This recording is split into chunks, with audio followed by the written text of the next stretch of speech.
சுபரீன்ஸ் பார்த்து கொண்டிருக்கும் அனைவருக்கும் வணக்கம். இது என்ன பார்க்க போகிறோன்னா, நான் ரீசெண்டாக தெலுங்கு மூவிஸை தமிழ் டப்பில் அவைலபிள் உள்ள 2 மூவிஸை தான் பார்த்தேன்.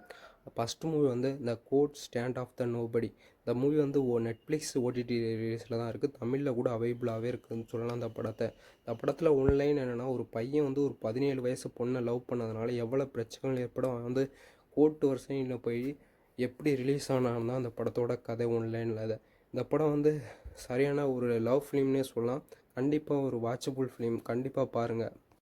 ரெண்டாவது மூவி பேர் துக் துக் துக். இந்த படம் அமேசான் ப்ரைமில் தான் அவைலபிளாக இருக்குது. தமிழ் டப்லையும் இருக்குது. இந்த படத்தில் ஒன்லைன் ஸ்டோரி என்னன்னா, ஒரு 3 பையங்களுக்கு ஒரு தாத்தாவோட பைக்கில் பைக் கிடைக்கும். அந்த பைக்கில் ஒரு பொண்ணோட ஆவி இருக்கும். அந்த ஆவி எப்படி பூந்துச்சுன்னு இந்த பையன் கண்டுபிடிச்சி இந்த பொண்ணோட ஆசையெல்லாம் தீர்த்து வைக்கிறது தான் இந்த படத்தோட ஒன்லைன் ஸ்டோரி. இந்த படத்தை கண்டிப்பாக ஒன் டைம் வாட்சபுள்னே சொல்லலாம். கண்டிப்பாக பாருங்கள். இது மாதிரி வீடியோ தெரிஞ்சுக்கொள்ள நம்ம சேனலை சப்போர்ட் பண்ணி அடுத்த வீடியோ பண்ணுறதுக்கு மோட்டிவேஷனாக இருக்கும்.